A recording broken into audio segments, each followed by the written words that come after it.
Hello everyone, and welcome to the 13th in our series of Everyday Orientalism talks. I'm Rachel Mayers, and on behalf of Catherine Blouin and Sam Agad, my co-organisers with Everyday Orientalism, we're really glad to have you with us today on Zoom, on Facebook live stream, and also those of you who are catching up watching us on the YouTube channel later. A little bit of housekeeping to begin with. Can I ask everyone to please mute their microphones and keep their cameras switched off for the duration of the talk? And we'll have lots of opportunity at the end for you to ask questions, at which point you can write them in the chat box, but please don't start doing that until the end so that we can focus on listening to our speaker. So welcome to our speaker today, Dr. Daniele Salvoldi, who's going to be talking to us about sex and the traveller in 19th century Egypt and Nubia. Now, as you might imagine, there are going to be some slightly sensitive topics covered in this talk, and the images will match that, as those of you who are familiar with the Orientalist art of the 19th century will already know. So just a little warning that there's going to be some not entirely family-friendly content in this talk, although of course very serious and academic as well. I'm really pleased to welcome Daniele to join us today. He holds a PhD in Egyptology from the University of Pisa, which he received in 2011. He's an adjunct assistant professor at the American University in Cairo and at the Arab Academy for Science, Technology and Maritime Transport, where he teaches the history of architecture. From 2014 to 2016, he was a postdoctoral fellow at the Dahlem Research Berlin, where he worked on a historical Nubia. He had a short-term scholarship from the British Academy in 2011 to catalogue William John Banks's Egyptian portfolio. And in 2009, he discovered Alessandro Ricci's lost travel account of Egypt and the Sudan, which was published in 2019 by AUC Press. And I thoroughly recommend it to everyone. He has also published popularizing books in Italian about ancient Egypt and Roman Egypt, and his interests span between the end of the 18th dynasty, Egyptian architecture, history of Egyptology, and Coptic cultural history, coming today right up into the 19th and 20th centuries. So a wonderfully rich and broad range of interests and professional expertise. Welcome, Daniele, and we look forward to hearing what you have to say about the topic. Thank you very much, Rachel. This is a great honor for me to be here, and thanks everyone who's connected.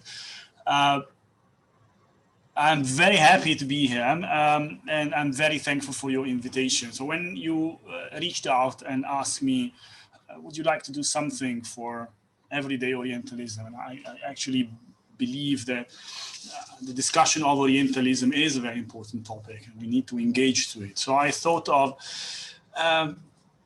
been studying for a few years now these travel accounts from an Egyptological point of view. So I'm interested in seeing what kind of monuments they record and what has changed in the time. Many of these things do not exist anymore, but there is also a lot of things going on in these accounts. You know, people are traveling, so they discover the Orient, and they touch upon natural landscapes and animals and plants and the people and their culture. So the observations they write are of a wide range. So whenever you have to deal with these things, you also have to broaden up a little bit your point of view and try to understand what is it that they are saying. And I was always struck by this subtle and sometimes not so subtle presence of a sexual theme going on. They're always interested in women. And then, of course, we have this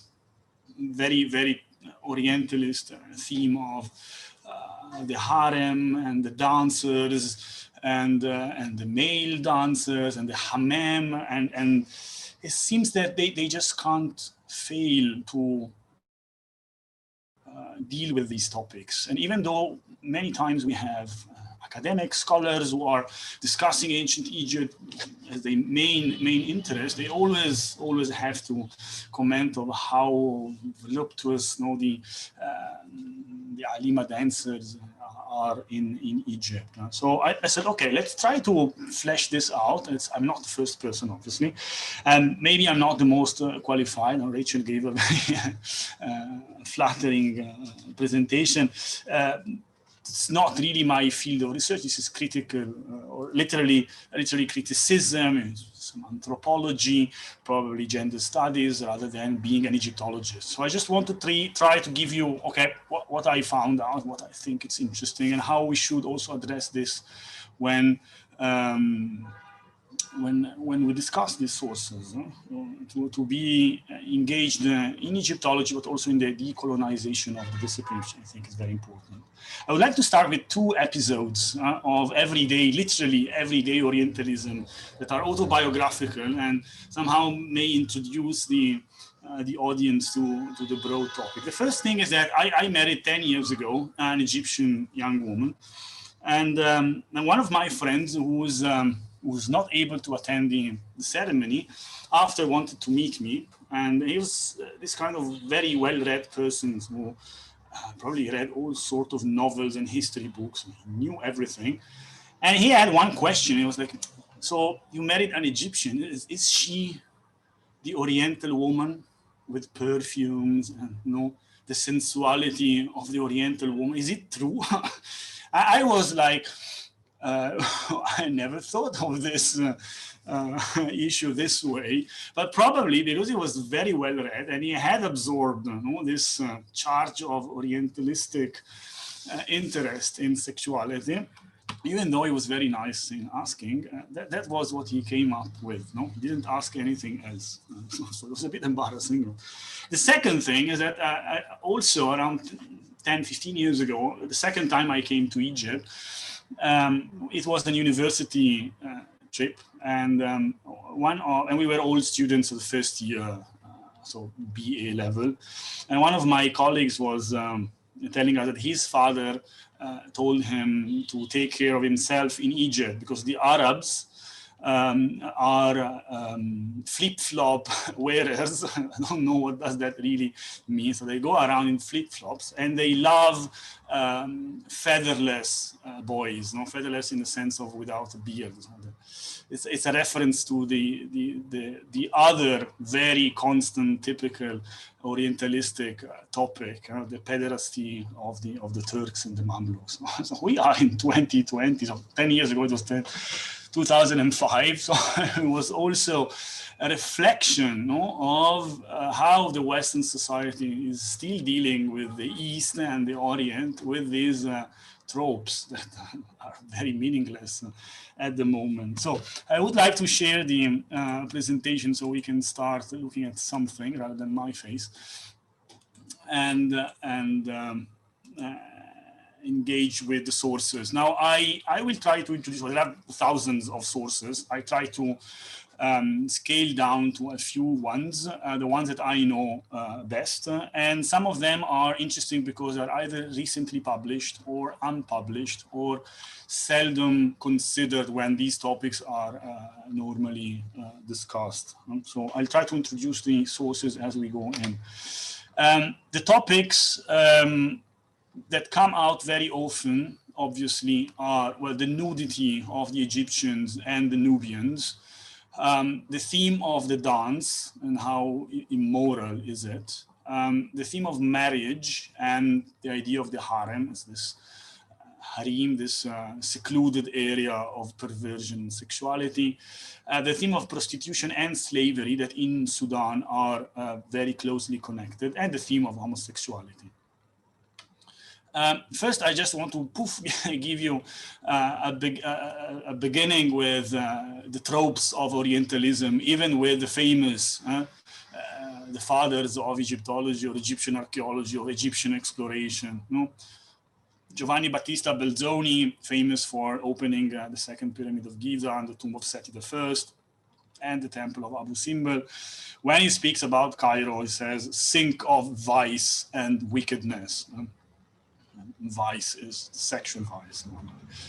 And Hippolyte Rosely, the father of Egyptology, who was a pupil of Jean-François Champollion, when he speaks about Cairo, he says, despite the barbaric destruction of the Turks, because the Turks are always seen as a sort of corruption of the Arab purity of even art, architecture, morals. The Turks always destroy things. It's very weird.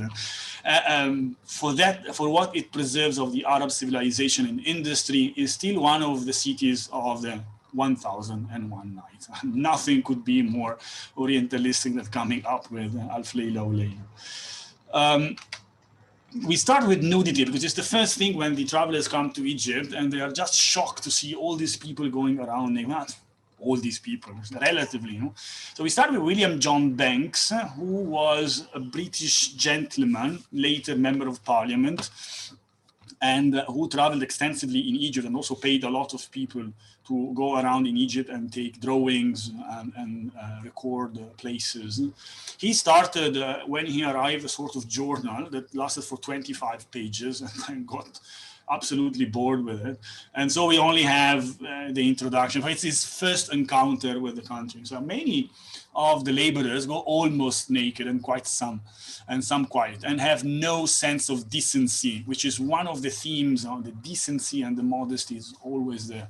Not covering themselves in any way upon the passing of a boat, because of course it's the traveler is self-centered, and I'm passing, you should cover your nudity, not them that are working, and what is their business with you passing? They are much darker complexion than I had figured to myself. Some little short of black. Of course, some racist remarks are always welcome in Orientalist literature. And then I observed some of the boys diverting themselves with slinging stones. The boys here, it might be innocent, but we have to know that William John Banks was homosexual, and he had to hide it until it was discovered twice. The first time he got away with the testimony of the Duke of Wellington, who said, no, he's a good boy, he doesn't engage in these things. The second time he couldn't deny it, he fled the country. And in Britain, it was an offense. So he was going to be put in jail and lose the property. So he basically escaped, and the last 10 years of his life he spent in Italy as an exile. So these references to the boys sometimes are coming up and down this way because, of course, he must have an interest. They say the women wash their linen clothes below the villages with no other covering than a long shirt, and as they are without veil, by a strange perversion of a sense of modesty, throw this over the face. So basically, they uncover the lower part of their body to cover their face. And it's very much like this femme Egyptian photograph of 1900, where she covers the face with a niqab, but the breasts are out bare. It's a bit of a nonsense. It has been questioned whether a modest woman who is discovered naked should place her hands and over the eyes of the man is the answer. He likes to philosophize a little bit. Dance is another one of the big topics, because women are dancing, and they're dancing in a way that is always perceived by these travelers as obscene. And they come to Egypt knowing already that this is the attraction, and they never fail to make sure they have a look at it. So Ippolito Rossellini, coming to Egypt in 1828 with his master, his Professor Champollion, has a first encounter with these dancers by pure chance almost. So there's two young singers and three clowns were making a great noise in the crowd. And then he goes on with a description of how they're dressed and what the bracelets look like. So he tries to be a little bit scientific. And as usual, the chin tattooed with various ornaments, which of a lighter design, are repeated on the forehead and on the chest between the breasts, where obviously we can imagine his gaze to be. He was freshly married, so I'm not sure how much his wife would have enjoyed this description. The face covered with the usual scarf that, starting above the nose, goes down to below the chest, or the face covering. These singers came aboard and then they uncovered. This is a very important theme in literature, the woman that uncovers herself, and you are there to look at it, your privilege to sing their song. One of them was very beautiful. The ornaments described above are more or less rich, common to all women, who are especially distinguished from men by the tattooing of the chin and often of the belly. The bracelets are above all that ornament that females take in their early age. And then again, the theme of nudity, often at 7 or 8 years old, they are all naked, but they have the bracelets. This is what he implies.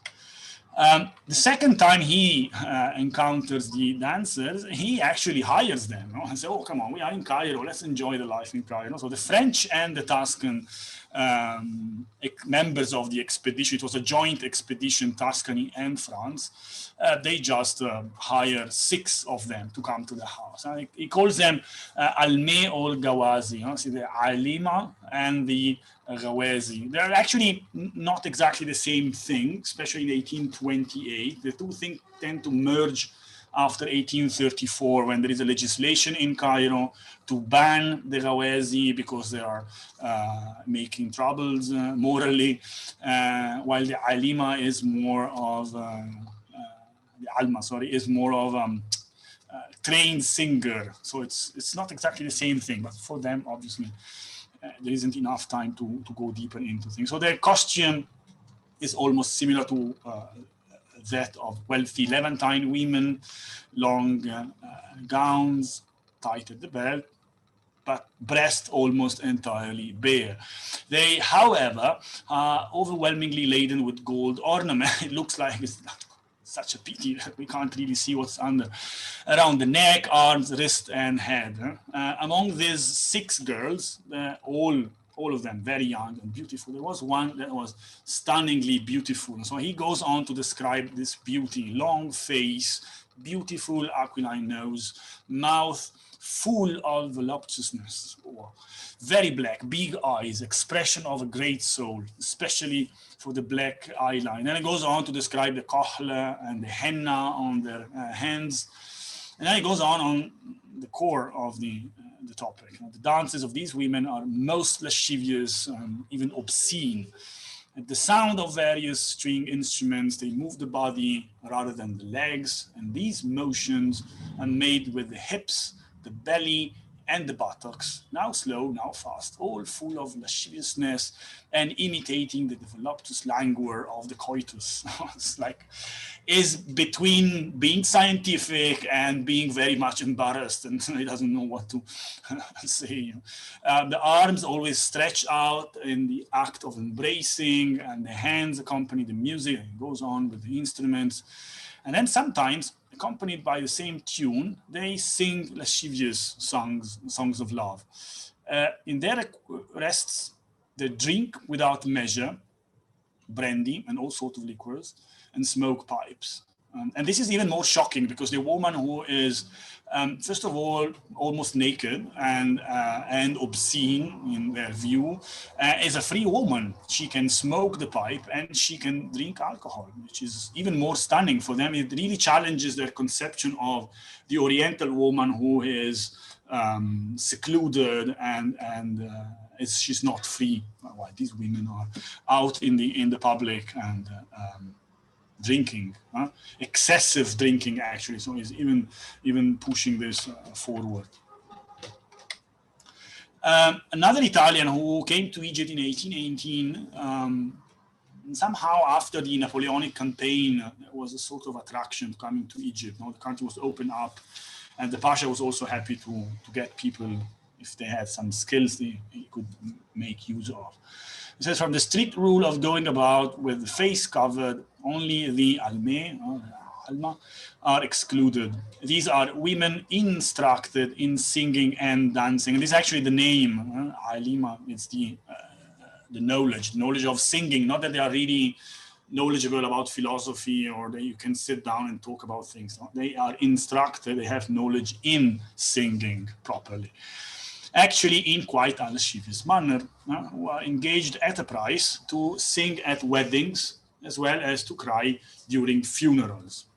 They paint the faces, so this is the henna or the tattoo, wear gold rings in their arms and nose, and their clothing is quite indecent. Obviously, it's obviously a shock that the men find. Hennecke, Frederick Hennecke, later baronet, goes on to say, nothing can be so indecent as the dancing of the Alma. the dervish or male alma are brutally disgusting. Now, dervish is one thing, the alma is something, and the male dancer is something else, and he's just mixing them in one thing, which is just brutally disgusting. Still, they can't fail to, they can't miss it. They must watch it. It's too much for for them to leave out. They don't experience the Orient unless they go seek out these things. So the other theme, the harem, is the important one, but there is also the concept of marriage, which is very tantalizing for some of the travelers. Gasparo Manconi comes up with this very stupid, naive thing, saying it's a very dangerous thing in all of Turkey, and he means the Ottoman Empire, for Europeans to try to seduce some beautiful woman. It looks like very, he is orientalizing women, but he's also becoming this stereotypical Italian, going out to womanize their victims, even more so to visit this woman, visit in a sexual sense, obviously, because if they are discovered, the man is killed instantly, and the woman is sewn into a sack and thrown into the Nile. How brutal are the the Arabs who are so much opposed to any European coming and seeking out their women? Giovanni Finati is another one of those. He is quite a character. He has come from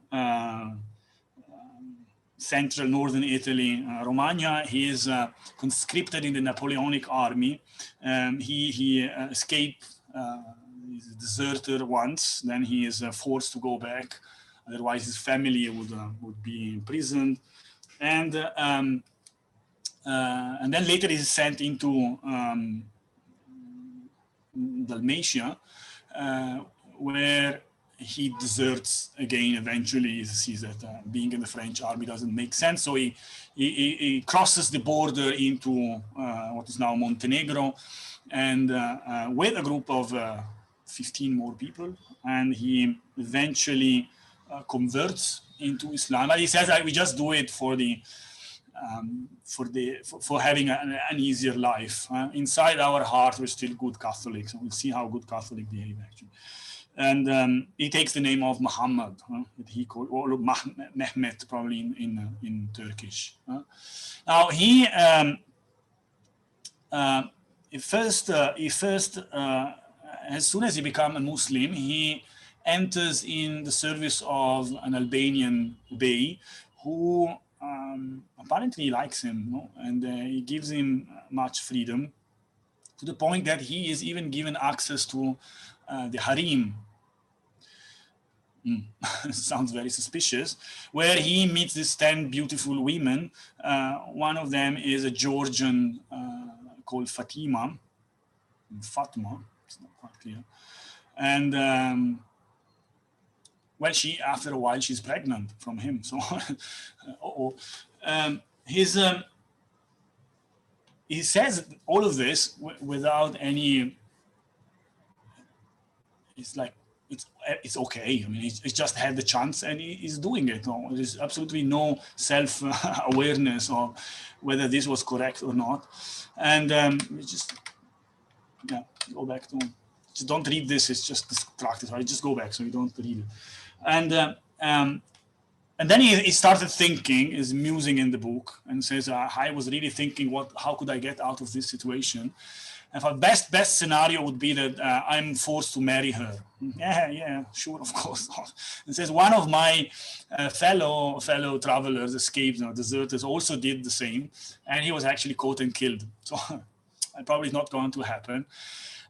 But it's very interesting that even in the event that this would happen, what he is very worried about is that he, as a Muslim, would eventually have to undergo circumcision.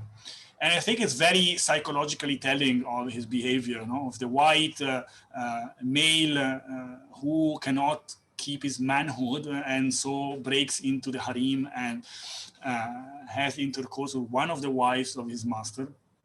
And then he's worried about emasculation, in the form of circumcision. But of course, it's very telling. And he said, well, okay, this is not even happening. They're going to kill me.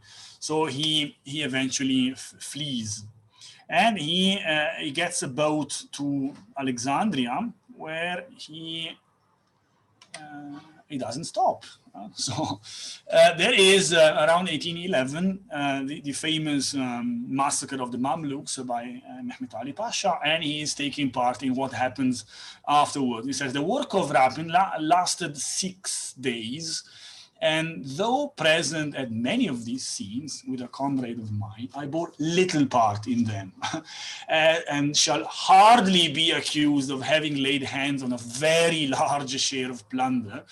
When I mentioned that, with the exception of a saddle, which I brought home, richly mounted in silver gilt, a piece of magnificence and great estimation with the bays, and a slave girl that had belonged to one of them, I took no advantage of the permission given to make prize of whatever we found in their house. Come on, he stole a piece of silver as heavy as himself and a woman, but he is, come on, very restrained.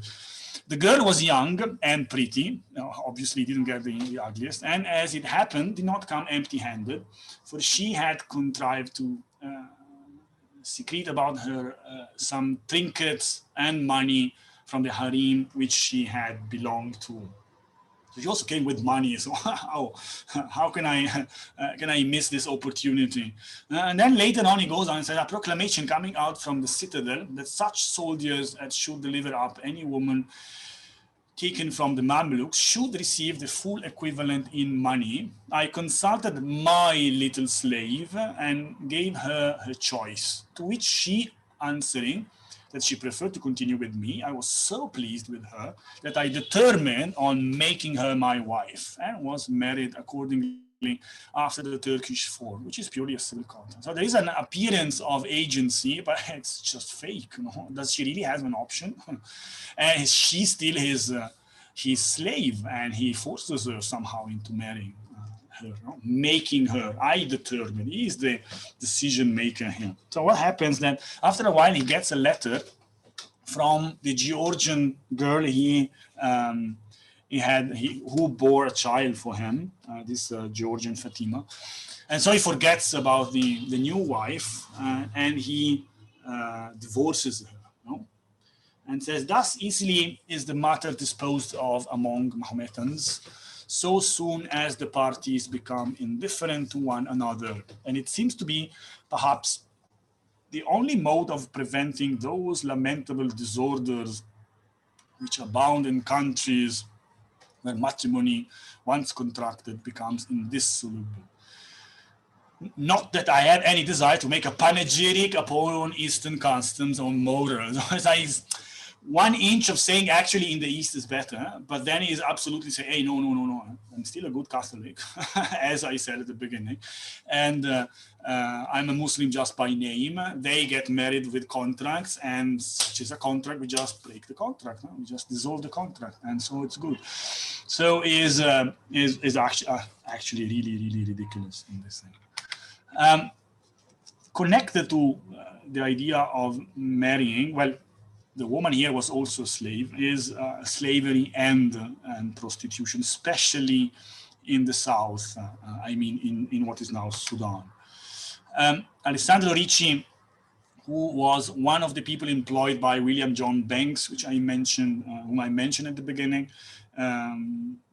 is the one I worked on for my PhD, describes very often slaves, slave markets, and prostitutes. So for the city of Sennar, which was the capital of the Fung Sultanate, it says the luxurious and rich clothing of the Melek, of the king or the Sultan, is in great contrast with what the rest of the population wears. They all go around naked, basically, and they have no problem. The natives are generally devoted to laziness, and the most revolting libertinism is the foremost consequence of this natural inclination of theirs.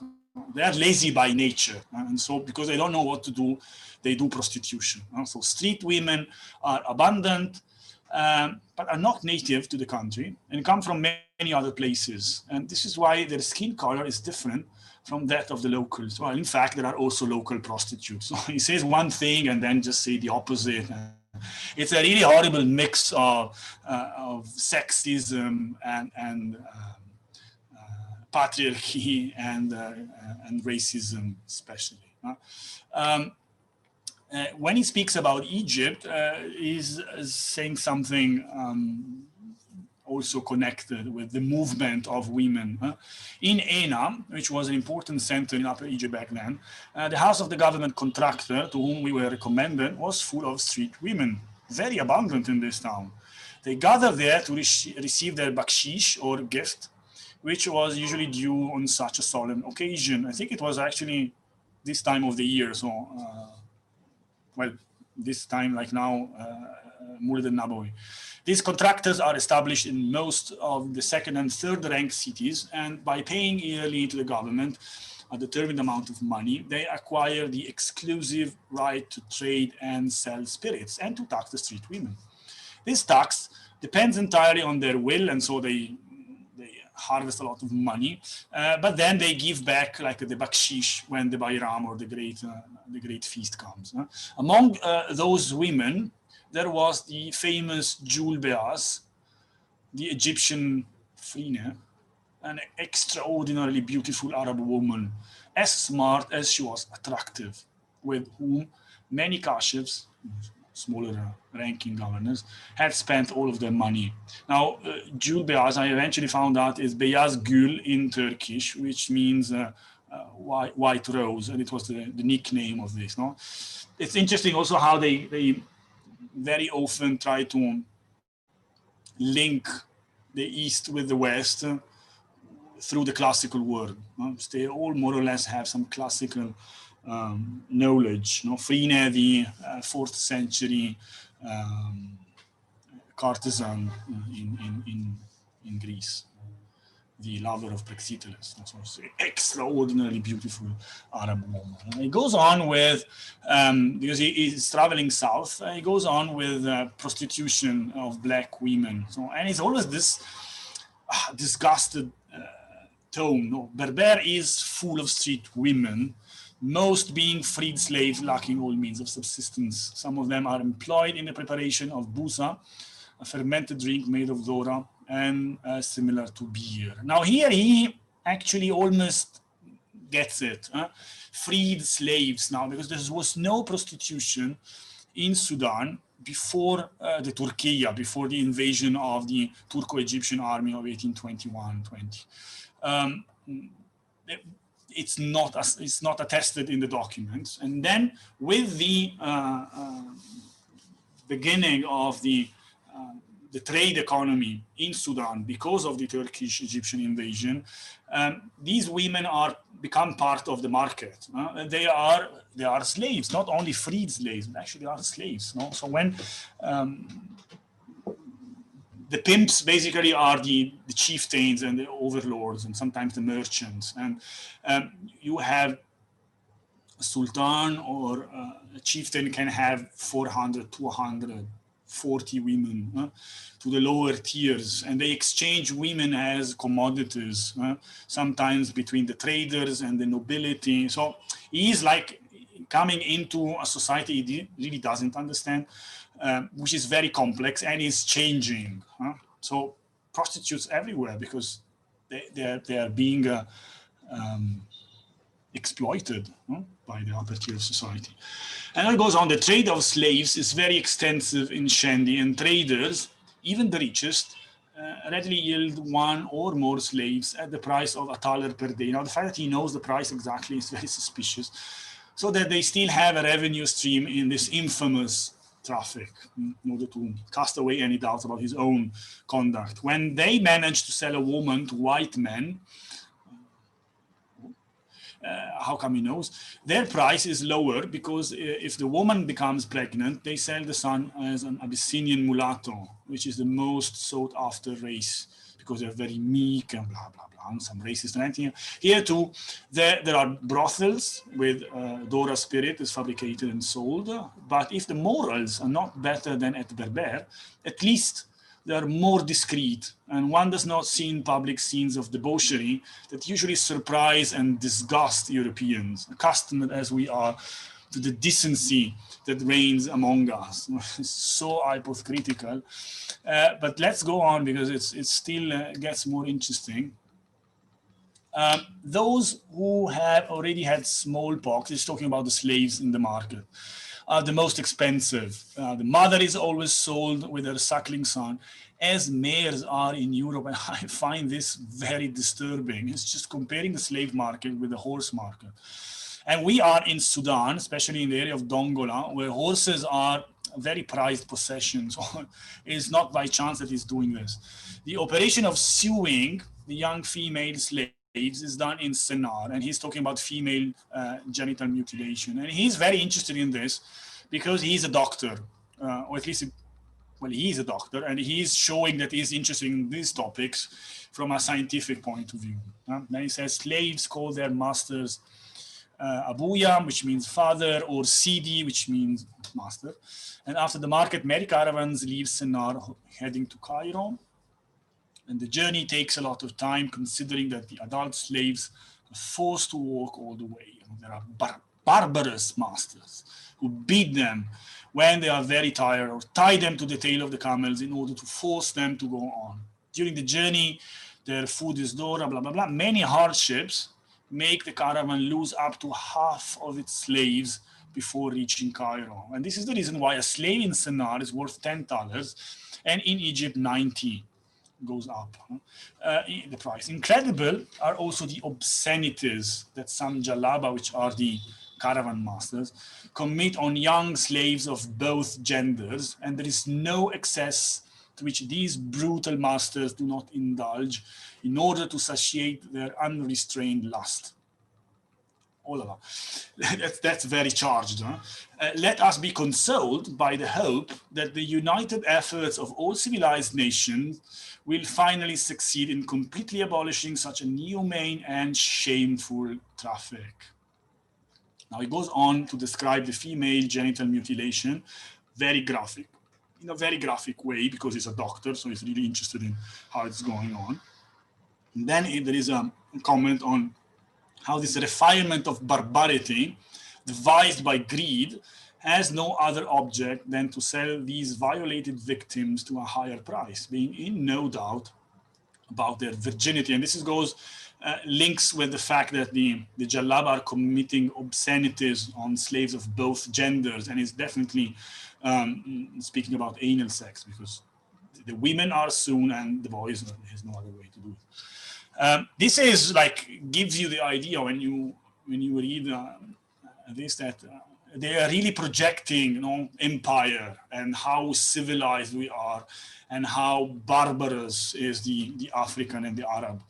And then he is traveling with a man called Auguste Linon de Belfond, who he has also his own story.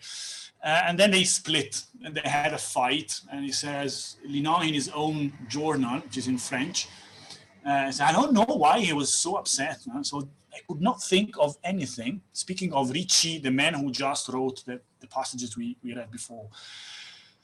But one thing only that could have turned him in a bad mood, which is that at Berber, I spent the night with a woman of the Malak without sharing her with him.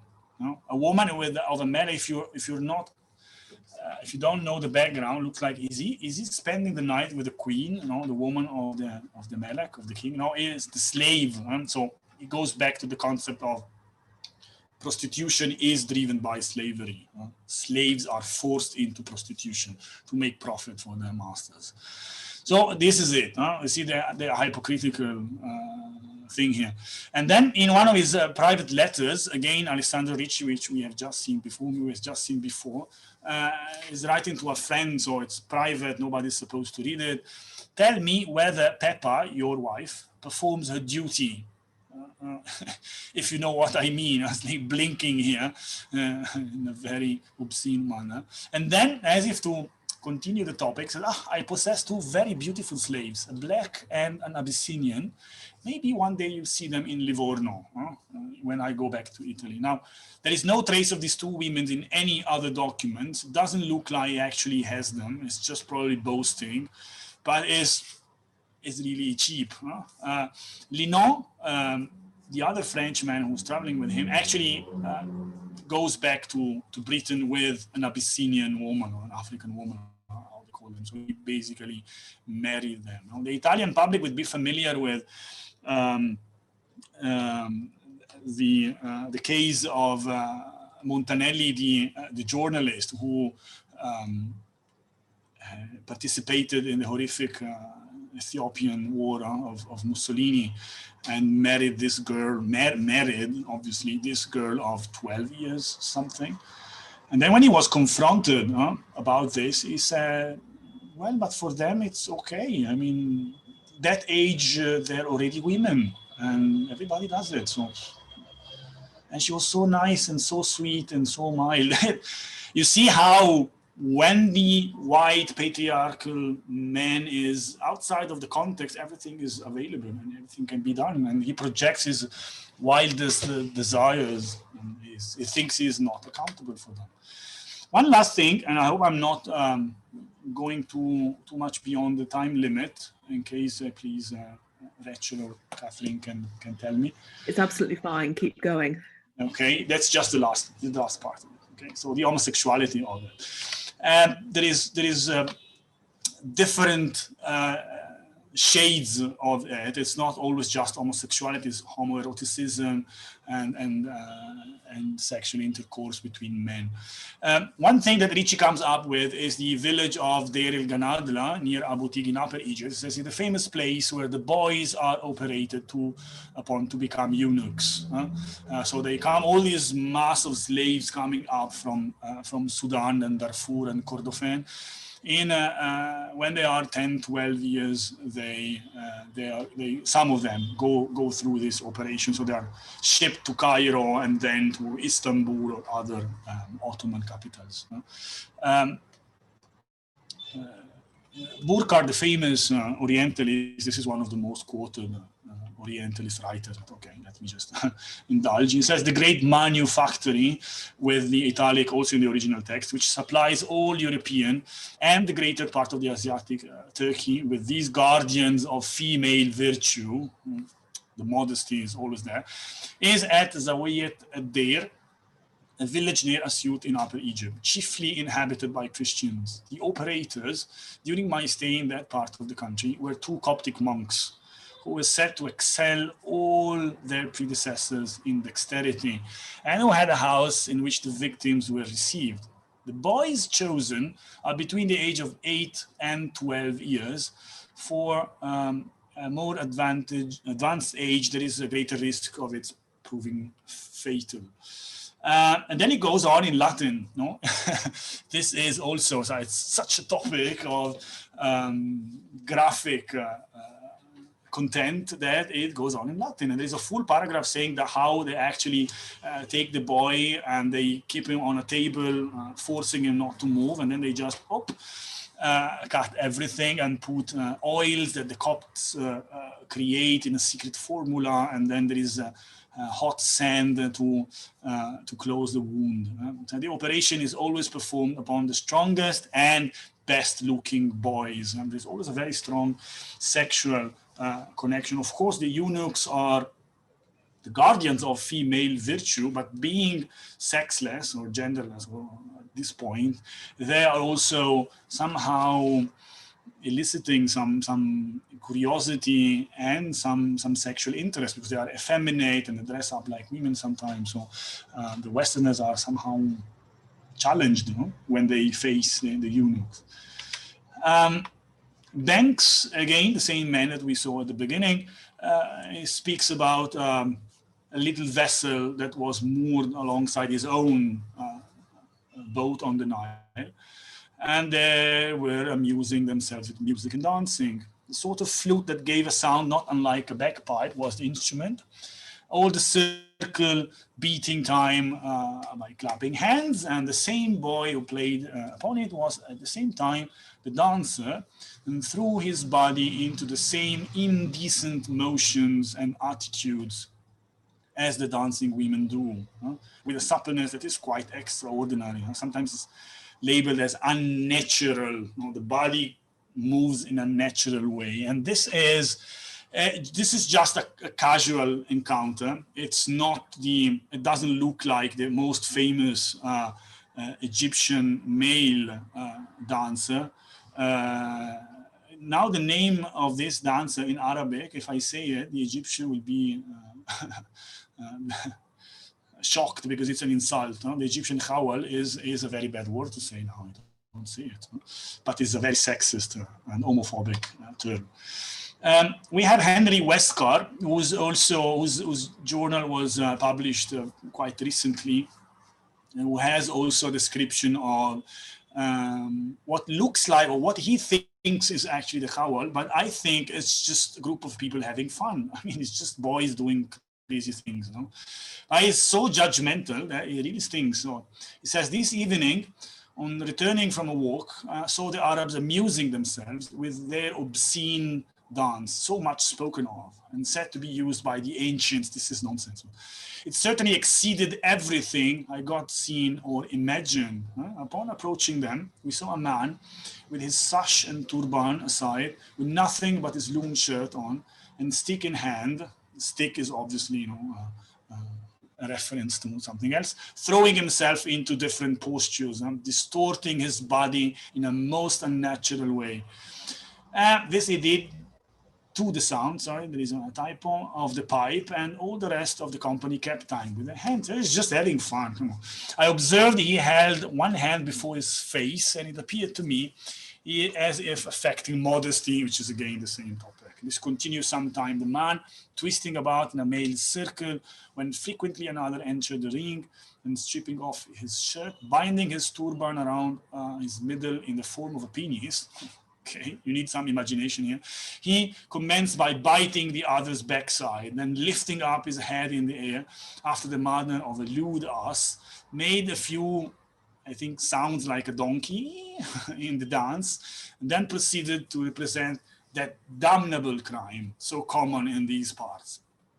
This was rather too much for me, but curiosity tempted me to see that. So he knows exactly what's going on. He knows that they do this, and so much spoken of. He says that he cannot resist. No, he has to go. And if you're not interested, just don't go. Upon the whole, this is a disgrace to the nation, and seems to give some cause for the bad name obtained by the nations of the East. Henniker, who I already mentioned before, brutally disgusting. So the dervish is something, the male alma is something, the khawal is something, and this is just a group of people having fun in an obscene way. Especially Westcar is, I think, very famous for not understanding anything. It's so stupid. Sometimes it's like one day in Cairo on the rooftop or on the balcony, and he sees there is a man screaming. He came up and he was shouting, he must be mad. And then he asked, what is it? It's just a call for prayers. So this really tells you how careful you need to be when you read this. Is the person acquainted with the culture and is giving a fair assessment, or he just has no idea and then he puts on all his stereotypes in it? So here is the case, obviously. Linon, when he describes prostitutions in Sudan, like Ricci, also has a chance to speak about homosexuality. The next day, I saw the bazaar, which was very miserable outside the city. There were only public women from whom the kashif forbade, under threat of being thrown into the Nile. And this is something we've read before, not to sew the woman into a sack and then throw her into the Nile. It's, I don't know, something pretty weird. No? It's the idea of the virgin being sacrificed for the flood of the Nile. It's probably a mix-up of things they've heard somewhere else, to enter the city walls and even chase them far from Dongola. But since it would be necessary to ban almost all the women of the country, they are all prostitutes. No? There's absolutely no idea of how to classify the population. He restrained himself just to send them out of the city. This, I am told, has spread among the soldiers the depraved taste of almost all Turks, and that Abdin Kashef has very strongly. His mother had recently sent him 2 of the most beautiful Georgian slaves from Cairo. He did not even want to see them and sent them back to his mother, asking her to send in people of the other sex instead. It looks like, it's like, are you crazy? I'm sending you 2 beautiful Georgian slaves and you just don't look at them.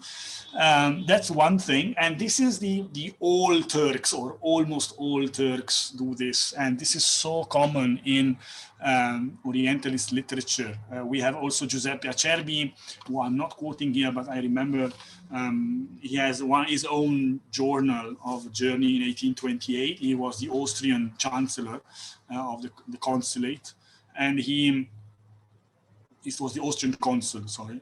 And he says, the Turks are all sodomites. All of them. It's just disgusting. It reminds me of the book of Umberto Eco Baudolino, where there is the Emperor Frederick is saying that all hermits, allesamt sodomiten. And then he says, but come to Germany. In Germany, Alemans, there are no sodomiten. It's quite funny. All the population is homosexual. I just want to finish with, again, William John Banks, because the homoerotics is less direct, is very careful, but he expresses it in some drawings. So here we have the blue one made by Banks himself, where you see the young Nubians, these portraits of people. He's not very skilled in drawing, but you see how he's not failing to depict the handsomeness of the man, the trait of the face, the mouth, the eyes, the large shoulders, and the chest, muscular arms. He was probably very repressed because of his own culture, so he's tried to. And then he probably asked Linan can you sketch some black people for me as well? And so we have some of Linan's also portraits of young men from Sudan. And that's all. Thank you. Thank you very much, Daniele. If people have questions, they can ask them by typing them into the chat box, and then I will pass them on. Fascinating stuff, really, really disturbing as well. And a lot of things that I know those of us who, whether we work on the history of Egyptology or simply read archaeological reports and accounts in the 19th century, come across all the time. And I think in a lot of cases, sort of putting a box in the back of our head going, this is very Orientalist, but I'm not going to address it now.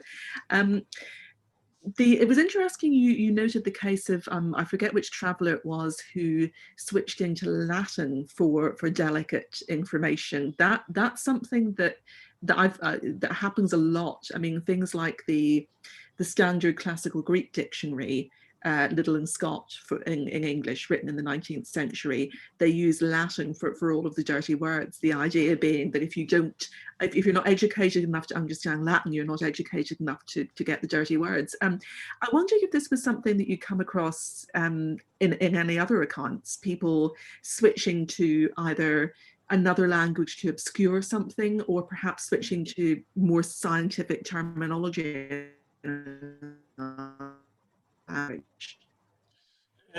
Ricci, as a doctor, is sometimes very careful to use specific. So when he goes on to female genital mutilation, he really specifies labia majora, labia minora, and all the orifices for the urine. So it's very technical. So it sounds less disturbing, probably. They all more or less were polyglots. They could speak Italian, French, English, and sometimes a little bit of Arabic. So they might say the whole text is in English, and then there is a word in Italian because it's a little bit obscene,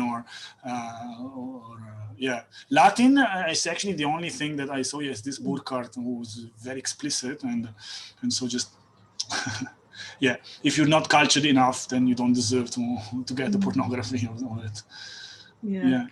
And it's interesting as well what you drew attention to with a number of these accounts, the way they profess to be absolutely disgusted by everything they're looking at, but yet they stick around, they watch it, they get involved for scientific reasons, they write about it at extreme length.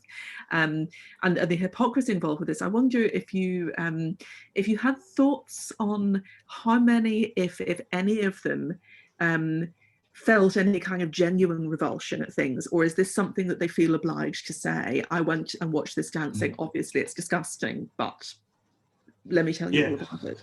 That's an interesting thing. I mean, they there is also the fact that some of these accounts are published and they need to appeal to the public, so they need to be titillating somehow the interest, but they need to be also very careful, because what you say and what you've done there might be used against you eventually. So Banks is, for example, extremely careful, and nevertheless he will get into troubles later in England for sodomy, and it was something that he had to leave everything he had, so it's very, very expensive for him.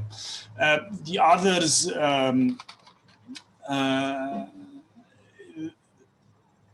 sometimes the greatest example is usually Flaubert. Flaubert is the father of all these, but I'm doing the people before him, so I'm restricted to these 20 years of and he actually admits it. Somehow I went to the HAREM and I was looking for the boy until I found it. And I did it, and why not? Because this is how it works here. So the Orient allows them to project something, and it's something other than themselves. So when I was there, it wasn't me actually. So I'm describing something that it isn't them doing it. At the same time, I think for the Catholic, the Italians, they're very, very careful to look, because the censorship of the church would just block the book if it's too openly explicit. So they must come and say how horrific this is and how depraved the vice they indulge in is, and we don't do these things. Otherwise, if they would start saying, well, actually, I like it, they might go into some troubles. And it's interesting. There are many books that this is the problem when you condemn something. But you describe it at the same time you're making it known, so people are reading it, and sometimes it might be perturbing the readers because you go into details that are somehow unnecessary. The very beautiful girl with these breasts and these eyes and these lips, and it's so obscene, but actually you're drooling over it. So you have these two layers that they really have to manage. So it's very complex. Yeah, they're certainly never quick to look away. We've got our first question from Catherine Blouin here, who says, thank you for the talk. I wonder if you've had the opportunity to explore how these phenomena continue or shift in the 20th century, especially when it comes to scholars and archaeologists who work in Egypt and the Sudan. That's very interesting. That's very interesting. I mean, I've collected here mainly everything before 1834, which we had some changes when Muhammad Ali sends the prostitutes away and bans the Ghawezi dancers. So we had a change into the Alma, who is the most professional singer, less sexualized, but then eventually it's the same thing. And then the Khawal, who takes over because women are no longer available, so the man is doing it. That's as far as society is involved. What about the travelers and the archaeologists? I think it gets less obvious. I mean, this is the first quarter of the 19th century when the dam was open and all the travelers were coming, and it was so exciting. And this British, what's his name? The publisher, now the name skips, but it's the one who published basically everything of these travelers' narratives. He was publishing a book every year, or 2 books on the same subject. After a while, it gets less interesting, and we also have a different kind of traveler now. It's a mix of scholars and explorers. The science is not well defined yet. academics are not yet into it much, except Champollion, Rosselini, Lepsius later. Then it becomes more and more academic and more Victorian and restrained but I think it is. I really don't have much to say about what happens afterwards. I'm sure it's still there. Yeah, it's a very interesting change, isn't it? That sort of mid-19th century shift into Victorian respectability in some way. I find it really interesting looking at the material that you're researching, because it is quite looking at 19th century Arabic Facebooks, and there's the same kind of divide. In the early ones, like sort of 1830s, they include some obscene vocabulary, words which again in modern Arabic are quite obscene, so I'm not going to repeat them. But later on in the century, that kind of tends to go away a little bit, doesn't it? There is also something quite interesting I was reading to prepare this talk, and it's how it also the society in Egypt switched. So when the travelers come in the 17th, 18th, 19th century, they see the dancers and they see pederasty and they condemned it and it's horrible and blah, blah, blah, blah, blah. And then at the beginning of the 20th century, we have Egyptian society starting from the elite that is turning into a Western society. You know, it's Westernizing very strongly. And one of the things that they do is to attack this and to stop this. So they attack prostitution, they attack pederasty, they attack the male dancers, and to the point that now it's the Egyptians and the Middle Easterners and the Orientals who say, for example, loose women and homosexuality is an invention of the West, and it's nothing to do with us. They are coming here importing ideas about gay rights, for example, or belly dancing that is mainly Ukrainian women and non-Egyptian anymore. No? So this was a complete reverse of the rhetoric, and now we are at the other side. We are the perverse ones. Have you got any sense of reasons behind that kind of shift within Egyptian society in the 19th century as well? Is it a product of westernization or bourgeois values creeping in? What I read, what was argued in the book, it is in the bibliography that we suggested, in the 20th century, beginning of the 20th century, as the elite, as Egypt becomes a modern state with a monarchy, King Fuad, King Farouk, so the 1920s and 30s and so on, where the cinema is the boom of the Arab cinema in Egypt and of bourgeois culture and westernization, then yes, then we have this switch. Then it's the time also where Siwa Oasis, that was famous for I didn't speak about that, but there is also a full chapter for that. One should do how travelers were very attracted and interested and also feeling a repulsion for Siwa as a place for homosexuality. And sometimes they say, in a very veiled way, they see that the upper town of Siwa is for the married families and the lower town is for the bachelors. And they just stop one step before saying what the bachelors do. And then in the time of the visit of King Fuad in Siwa, he has strong words against the vice that is being done in this oasis that doesn't belong to Egypt, and we need to stop it. And then nobody speaks about it anymore. Yeah. It makes me think as well of Kenneth Kuno's book Modernizing Marriage, about the rise of monogamous bourgeois marriage within Egyptian society as well, as an elite down phenomenon, which I won't give is connected. For people who want to follow up Daniele's references, I've just put the link to the blog post in the chat box again, which has got the reading and the abstract in it as well. So we've got another question from Catherine, who's wondering about the members of the Expedition de l'Egypte and the Description de l'Egypte. Have they also contributed? Oh, yes, that was the first blow to the dam that opened everything. The Description de l'Egypte is a book that has a huge impact, but we also have to consider that it took many years to be published. It took like 20 years. So it was read part by part, coming out in bunches. What was probably the strongest is Vivant Denon's own account of his experience in Egypt, where he speaks about the bathhouse, for example, the hammam experience. In the essays of the description, there is even a plate on the Alma, the dancers. So yes, that's the beginning. Then when people started in Europe reading these things, what? Let's all go to Egypt. I mean, what are we doing here? Everybody flocks there. Well, I wish we were all in Egypt now. Another question from Francisca Nather here, who again thanks you very much for the talk, was not sure whether this has been addressed yet because she was away from her computer for a few minutes, but did you see parallels on the description of locals and literary or historiographical representations of ancient persons, such as female characters in novels or Antinous? Might this have been an inspiration for the portrayals that you showed in the quotations?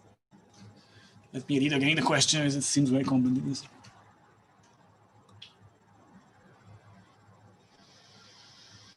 I think, and perhaps Francisca can correct me if I'm wrong here, that what she's getting at is whether there is any parallel between European depictions of modern Egyptians and what they see when they look at ancient Egyptians in terms of female behavior, characters, dancers, and so forth.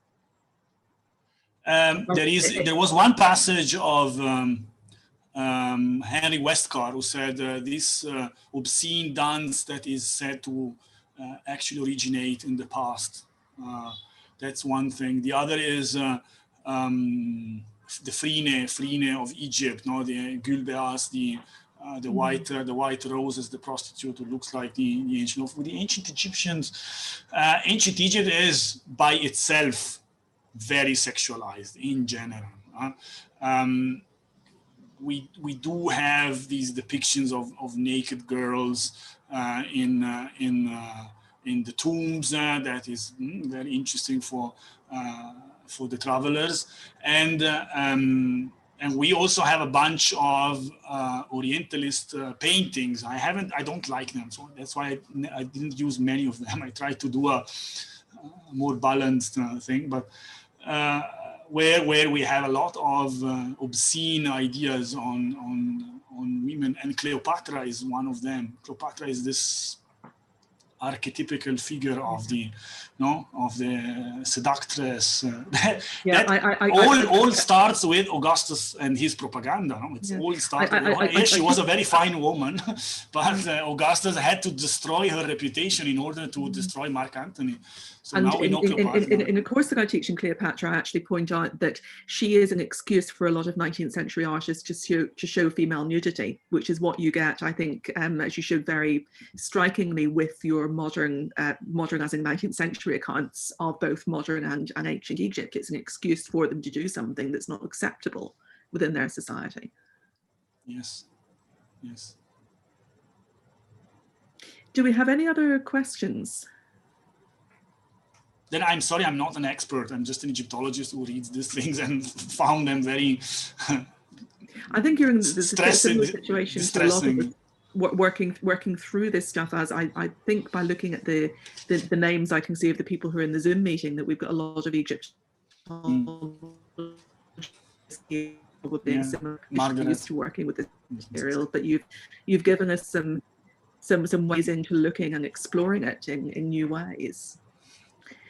Well, I think if we've got no further questions, I'm going to refer people to the link that I put in the chat box, which has Daniele's abstract again and the reading list that he recommended. And you can find a link as well to his academia.edu page if you want to check out more of his publications. So it just really remains for me to say thank you very much to Daniele Salvoldi for being with us today and giving us such a wonderful talk. And if people would like to briefly turn on their microphones and cameras, I think it's time for us to give a round of applause. And I'll also wish those who celebrate it happy Moulid an-Nabi, or happy Halloween. Yeah. Happy Moulid and happy Halloween. Thank you. So thank you very much. Thank you. It was a great honor. Thank you.